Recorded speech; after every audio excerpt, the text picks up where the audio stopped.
You're listening to the AZ Wildcats podcast brought to you by DraftKings. All right, here's the deal. Throw down $5 on these final 4 games. If you're a new customer, you get $200 in free plays. That simple, that easy. All right, with Anthony Gimino, I am Mike Luke. Hello, Anthony. How are you doing today?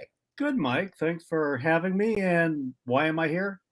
Anthony, you're here because you're a man of modesty. But you know what? Now that you're in the real world, not covering sports, you're still watching from a distance. And you know what? We like to be able to pick Anthony's brain from time to time. Well, fire away. All right. Well, you know what? This is the first thing somebody asked. Oh, go on. All right. Well, yeah, we'll get to that. Okay, we will. We definitely. I don't know. It's up to you. I got a couple Tony's takes for you. Well, all right. First of all, let's talk a little bit of U of A basketball. You've been around also the athletic department, not in a current status, but, watching from afar. And I want to get that as well. But first and foremost, I know everybody's bummed that the U of A lost in the Sweet 16 for sure. But, Anthony, the further and further we get away from that, this to me is still a season that this was an A+ all the way around, and I think it restored Arizona basketball, at least in the national conscious and in a way that at least I grew up watching and kind of a style that I grew up watching. What say you? Right. I mean, we can all be disappointed that here it is. We're not watching Arizona in the Final Four instead of watching these other teams that we don't really care about. Right. But on the other side, I don't think we can be disappointed in the team because they did, the stuff they did, you put in the record books, the regular season title, the Pac-12 conference tournament title, the #1 seed, but just the attitude, the atmosphere, everything changed around Arizona basketball because the last few years were horrible. Correct. So this is a team that restored the joy to it. I think people connect with Tommy Lloyd. He's a guy, I think, as opposed Sean Miller ended up being very divisive. Correct. Wish him well at Xavier, great, but I think at Arizona at the end, he couldn't do the job he needed to do at Arizona. Tommy Lloyd can. And so whether that's a style of play or just how that team seemed to enjoy playing together, yeah, that was the fun part to watch. Right. Anything else, and we've talked about this a lot. I usually say once you get to the Elite Eight, great, then you just take your chances. Mm-hmm.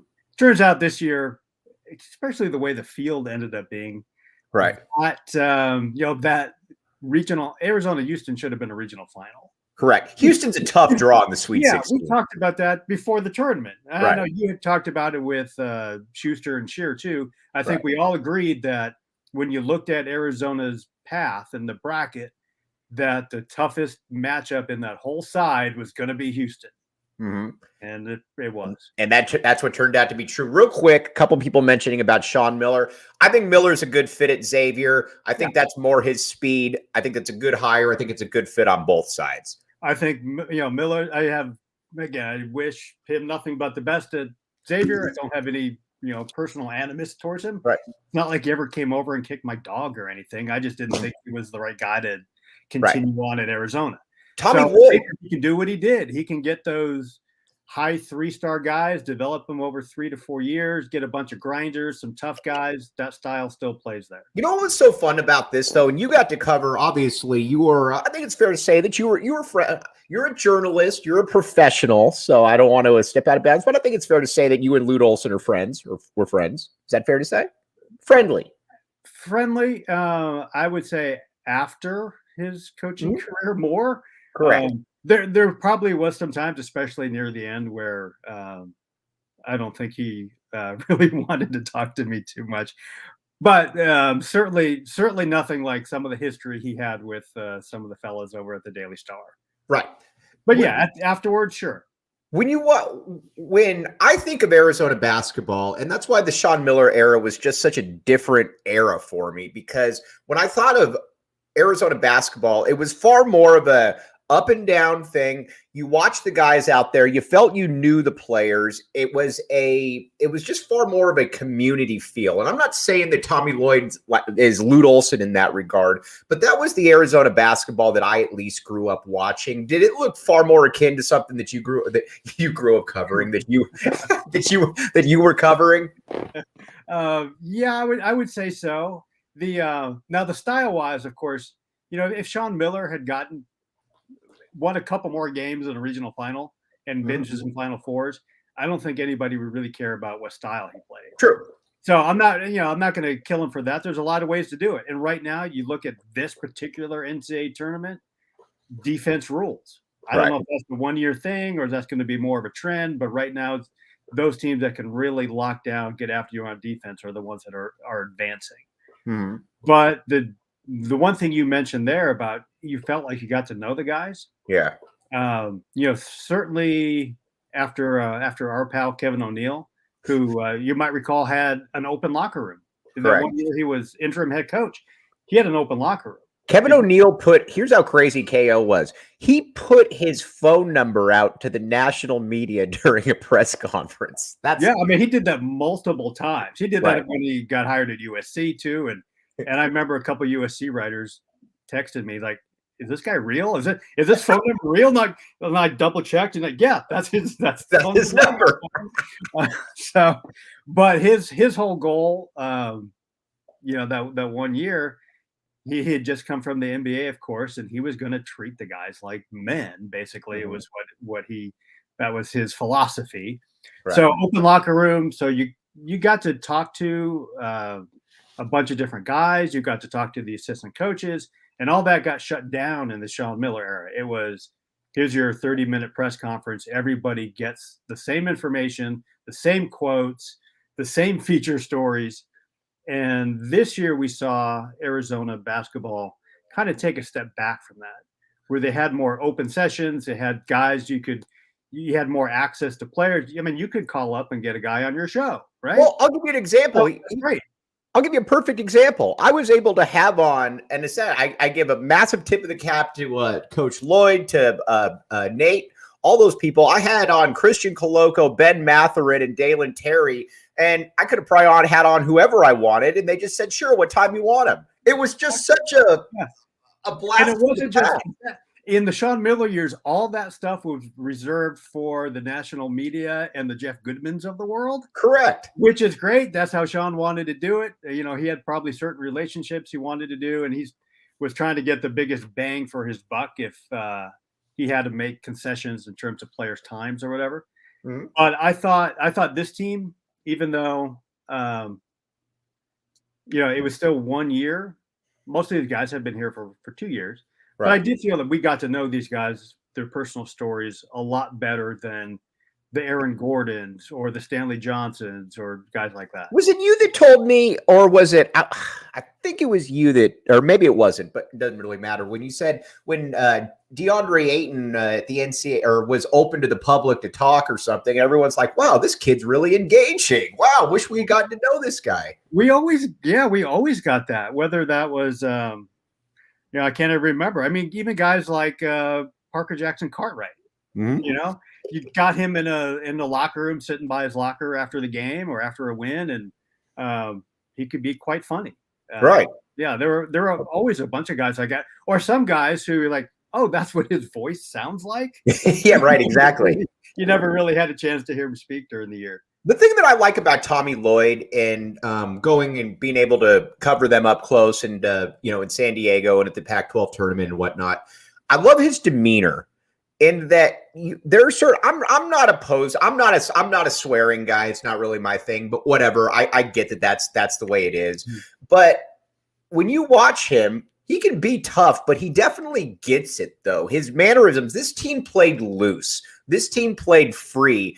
And even when Arizona was down against TCU with down 6 with about 4 minutes left, something like that. He didn't change his style. He didn't start calling a bunch of timeouts. He just let the guys go. And I just remember sitting there looking and I'm like, man, this is one cool dude right here. Yeah. I mean, how many times can you recall him? Okay, maybe the other team's like on a little 8-0 run, but it's kind of close to the media timeout. And he just let them play until they got to the natural timeout. There's been some recent coaches here who would call that timeout right away, even if it was like at 16:02 left on the clock and you knew the next stop was going to get you a media timeout. Right. But he just let him go. But we saw that style from the start. It was trust. And I think, by and large, the players responded well to that trust and didn't really violate it too much. They didn't go off the rails and, do a bunch of crazy things. And when they did, okay, Tommy Lloyd might get after him a little bit. And I think as the year went on, he was much more animated on the sidelines late in the year than early in the year. Right, for sure. And I think that's part of he had developed all the relationships and he could do that. You made a very good point over when you were over here with Schuster and myself probably about a month and a half ago that I wanted to get to in this next segment. A very good point. And it's not that Anthony doesn't make many good points. It's that this point, though, really stuck with me, and I pretty much took it pretty much all season. But first and foremost, Anthony, have I told you about the DraftKings Sportsbook app, code word PHNX? Never. All right. Never. So you might be saying to yourself, all right, got the Final Four coming on right here, okay? I've never been on the DraftKings Sportsbook app, code word PHNX. If I throw down $5 on these games, let's say that I'm rooting for Duke. I don't know why you would be rooting for Duke, but let's say you're rooting for Duke. You put down $5 and you get $200 back in free plays if Duke wins. You might be saying, Mike, it can't be that simple. It can't be that easy. It is that simple, and it is that easy. You've just got to be 21 and up, Arizona only. Gambling problem, call 1-800-NEXT-STEP. It's that simple, that easy. All right. You were over here, I don't know, about a month ago. Anthony, just so everybody out here knows, is one of the nicest people in the world. Not that you didn't know that. Anthony has and I don't have him around right now, but Anthony has given me so much cool stuff over the years. I have a Barry Bonds autographed plate to give you an example of that AG gave me. But he was over here with Schuster, and he was talking about the athletic department, and he said, things just feel a lot different at this time right now than they did at this time last year. And you got to remember, when he said that too, it's at this time last year, Sean Miller had just been blown out. Tommy Lloyd's coming in. We're coming off a 70-7 loss to ASU, and nobody really knows what the heck's going on there. And it just feels, Anthony, that your point there is that things feel on much more solid footing right now. Yeah, I kind of had a similar discussion just a couple of weeks ago with your boss, Saul Bookman. Mm-hmm. Saul's right there, by the way. He is. Look at that. He's got a comment right there. Right.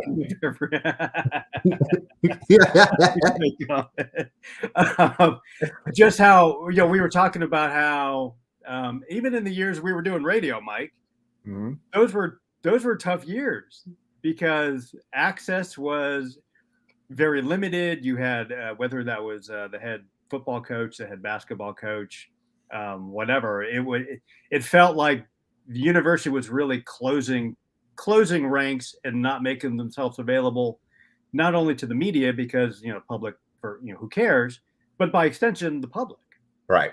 So now you've got Jedd Fisch, and not only is he much more accessible to the media with his assistants and his players, but go to practice. Very, very much open. very much a fans program. Remember, that's something I've been saying for years. Right. That football needs to be, if Sean Miller wanted to brand basketball as the players program, football needs to be the fans program. Yes. Make the community, which hasn't been engaged because Arizona hasn't been winning, make them engaged in the players at least, and then you've got the foundation for when they hopefully start to win. You know what's great about it too is I've been able to go to a few of the spring practices. Obviously, the cool thing about it is, and Anthony, I know you haven't been, but if I promise not to go to, if I promise not to go to a specific one, will you promise that you will go to that one? Well, are you going to be at the spring game? I will be at the spring game. Yes. I figure I got to go to the spring game. You do have to go to the spring game. I just got to go to the spring game. 100%. Okay. And but yeah, totally different vibe, and part of that is, they're just not so full of themselves. That's probably not the right way to put it. You know what it is? It's not like they were. Arizona athletics for several years was acting like, they're just above everything. They were so good they didn't need to bother with anything. Right. I don't know if that makes sense, but they're all very much more engaged, and that starts with the head coaches. So it starts with Fisch. It starts with Adia Barnes, who it's just great and accessible, and then it goes to Lloyd, and I think Chip Hale's another kind of very chill coach. Right. We can probably get to Caitlin Lowe in a little bit, and maybe in a Tony's Take segment. We are going to get to, oh man, this is how well I know Anthony Gimino right there. That was going to be that was actually my second Tony's Take I was going to throw out there as a question to provoke a take out of you.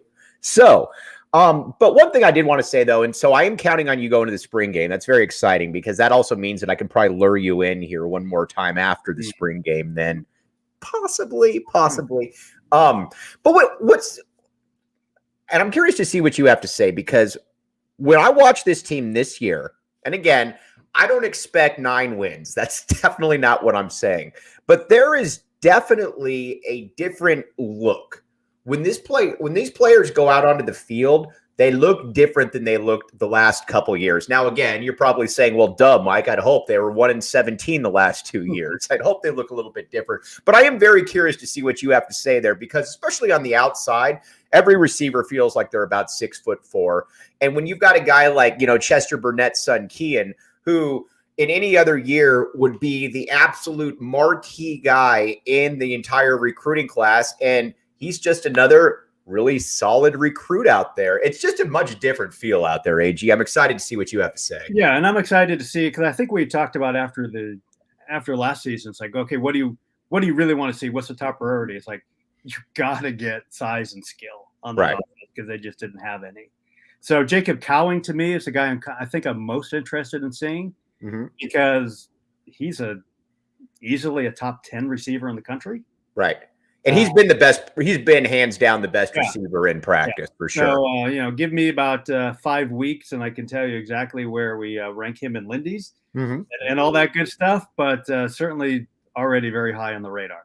By the way, I did a very bad job. Anthony, tell people what you're doing for Lindy's right now, because I don't think as many people know as they should. Tell everyone what you're doing. So as I've done, this is like year 20 or so. You've been doing it that long? Wow. Yeah, kind of as the senior editor of Lindy's magazine. Senior editor. There have been some times where I've been more of the guy to really have the hands on all the rankings and stuff. But we've got a collection of 100 writers across the country who are responsible for feeding me information. Wow. And then our staff puts it all together. Right. And of course, Mr. Lindy Davis, there's a reason why it's called Lindy's. You get to go hang out with him in the off season, don't you? Well, he's in Birmingham, and I've spent a lot of springs in Birmingham, which is great. If you can only spend a week in Birmingham, that's plenty. Right. You get all your barbecue, and then you're kind of ready to go. Ready to get back. But it's kind of an American success story. I don't want to oversell it. Oh, do it. Sell it. 41st annual college football magazines. He's been around long enough that Bear Bryant was on his first cover in 1982. It was the last year, Bear's last year. Gene Stallings. How long he's been an independent publisher. Now think of all the magazines that have come and gone in the last 40 years, and all the big, whether that's ESPN, CBS, everybody's tried to take a shot at it. Right. But, I think it's pretty remarkable that he's built a following over 40 some years. Gene Stallings was just a young buck when he was getting started with the Lindy's. Yeah, exactly. I mean, look at it that way. This is an interesting question from Ryan Flanagan. This is something else that I was going to ask you about after the spring game. But here's my take on what I've seen from the quarterbacks. First of all, Jayden de Laura, you could speak to him a little bit, obviously. He was the Pac-12 freshman of the year 2 years ago. Very good quarterback, obviously. You're not a Pac-12 freshman of the year if you're not good. Noah Fifita is a guy that I'm curious to get your view on, because here's what I've seen. He's legitimately probably 5'8". He's not 5'10". I look at Noah Fifita and I'm looking right at him, and I'm 5'8". But when you watch him, though, he's got his arm's more than good enough. He has a really good feel for the game, doesn't make bad decisions. The one problem, though, is that, at spring practice at least, the balls have been batted down at the line of scrimmage a lot, which is always kind of your age-old concern. What do you think about that quarterback situation, just from a outsider's point of view right now? Yeah. What are they, tell me, what are they listing de Laura at? 6 foot. He's probably about 5'11". All right. That's fine. I mean, that's fine. We've seen plenty of college quarterbacks play well at that height. We've seen those guys go on to the NFL and play very well at that height, whether it's Breeze, Russell Wilson, whatever you think of Kyler Murray, who's a little bit shorter than that. So that's doable. 5'8" is, now you get into some rare territory. I can't think of anyone. Right. Now you're thinking of, okay, maybe there's been some like military quarterbacks. I don't know. Keith Smith was certainly no taller than 5'8", but he had, we know about Keith. He had, his arm was never a question. Correct. He was fast as hell. He could move. He had good instincts. He had all that. He, later in his Arizona career, he had, some little injuries and then the timeshare with Ortiz. So I don't think he ever really got the full opportunity to show what he could do. And to Keith's detriment is he was ahead of his time. Mm-hmm. If he had come around, if he had been, just say if he had come around several years later and had been at West Virginia with Rich Rod, right, he would have been one of the greatest college quarterbacks of all time. Right. He's a problem. In that read option system, right, he would have been unstoppable. For sure. Keith and I probably saw pretty close eye to eye.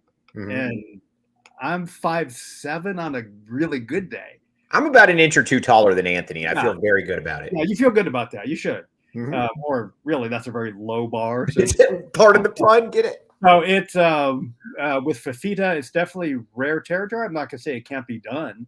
Right. Because obviously he's got some skills and just I'm sure you've seen him out in practice. He seems to have some command. Mm-hmm, for sure, no doubt.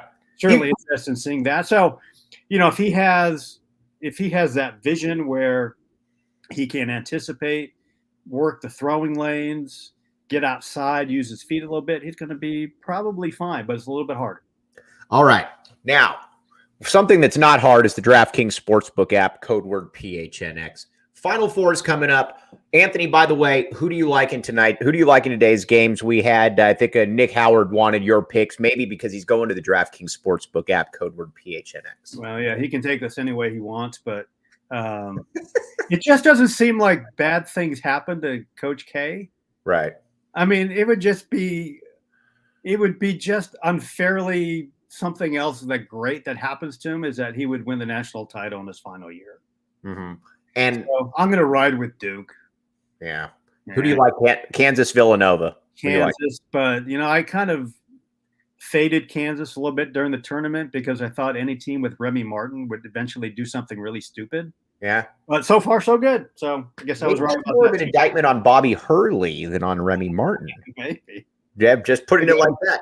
Okay, but tweak your pals there at PHNX. I will. But again, $5 down, $200 if that team wins. That simple, that easy. DraftKings Sportsbook app. All right. Now, by popular demand, before we sign off here, here's how we're going to do this. We got Tony's takes coming up right here. By the way, what a fantastic picture this is. I really like this. I had nothing to do with it. But Tony's takes. I'm going to ask you a couple questions, and I'm going to let you go. All right. First, wow. You've been around the softball program a long time. You know all the major players. You know Mike Candrea. You know everybody. A lot of people wondering what's going on with softball. What's going on with softball? Well, right now it's really hard to watch. I kept waiting all off season for them to make some big move with the pitching staff. I don't know if they tried and couldn't get a good transfer in, or if they just thought they could ride with what they have and it would have been kind of good enough. But almost everything has changed in college softball over 30 years, except for the fact if you don't have pitching, you can't win. Right. I mean, that's basically. Is that what it comes down to with this team? Sure. Look at their stats. They can't get good teams out. Right. I mean, that's just okay. They're 0-7 in conference, and their every pitcher's ERA is like over 6. Right. So the good news is they do have like the California Gatorade Player of the Year coming in next year. She has her high school team #1 in the state of California. I'd love to see them add a transfer to that next year. Just kind of reboot this pitching staff. I'm not that I've lost faith in Caitlin Lowe and that staff at all because it's early, and they put together a great class that they signed in November. But this year, they can't. There's nothing they can do. If you don't have the pitching, you don't have the pitching, and this year is going to be a wash. All right. Next, Tony's take. What has been your take so far on the first year of the Chip Hale regime here in Tucson? Oh, man, that's a great question, and that's what people say when they don't know the answer, because I haven't been paying attention to Arizona baseball. But I have been, though. Okay, so what is Mike's take? I think it's done very well. I think that this is a team that I don't think that I don't think they can win the championship, but I think this is a legitimate top 15 team nationally, and I think they're going to be that way the entire year. I like Chip Hale. I do. I like the hire when it happened, and he's a guy who wants to be here. And again, just another of those group of high-level coaches at the U of A that are just so comfortable being themselves. For sure, 100%. All right. Another Tony's take. 3. Adia Barnes will make another Final Four in the next 4 years. Oh, yeah, you can put me down for that. All right, let me ask you another Tony's take. Yeah. Adia Barnes will make another Final Four in the next 3 years. Sure, why not? All right. Are you going to keep going down? Yeah. All right, so we'll put you at 3 years in the next 3 years. If you give me next 2 years, I mean, probably not. I mean, just because it's hard to do. Right. Not because I don't have faith in her coaching or recruiting or anything like that, but it's just hard to do, even when you've got a great team. But I would, we saw those 4 players enter the transfer portal earlier this week, I think it was. Right. I'm fine with that. I think one of the problems with last year's team is she had too many players. One really thing about Tommy Lloyd's team was that was a tight 8 and sometimes 8.5 man rotation. Right.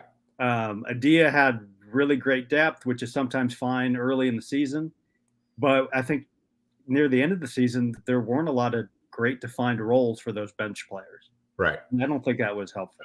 I think we're also in an era now with her where, especially with this historic recruiting class coming in here, that I think you're going to basically be seeing top 5 to top 10 classes from here on out. I think, last year you obviously had some really good players out there, but you also had some players that just, I don't know that are big time contributors on a top 10 to 12 to 15 program, which I think is what Adia Barnes is getting at. Yeah. And she's so visible out there in the community or in that, the national women's basketball scene. If you watched with the Stanford UConn game, the ESPNU did like an alternate broadcast, and they had Diana Taurasi and Jennifer Azzi and Sue Bird, and then Adia Barnes jumps in. Right. So great, just doing that alternate broadcast of the game, and they're just chatting. and she's funny and she's engaging, and Yes. it's a great national pub. And you're like, if there was a recruit watching that, it's easy to think, yeah, I'd like to play for her. All right. One last Tony's take before we sign off right here. Circling back to the sport that Anthony made his bones with, football. Anthony, what are you going to be looking for first and foremost at the spring game next Saturday? Well, we talked a little bit about the nice size and skill of the receivers. I think we all know that.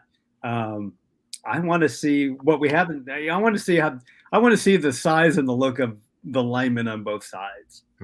Again, there's some possibilities there, but Arizona's history over the last 10, 11, 12 years, not good. They're just not producing. We can look at their record, of course, but they're just not producing any kind of really NFL talent to speak of on either line. And you got to have that to win big. Right. Anthony, can't thank you enough for hopping on here, for putting up with me. And you know what? We're going to have you on after the spring game for some observations, some real Tony's takes. All right, Mike Luke. Thanks, Anthony. For Anthony, Gimino and Mike Luke, you've been listening to the AZ Wildcats podcast.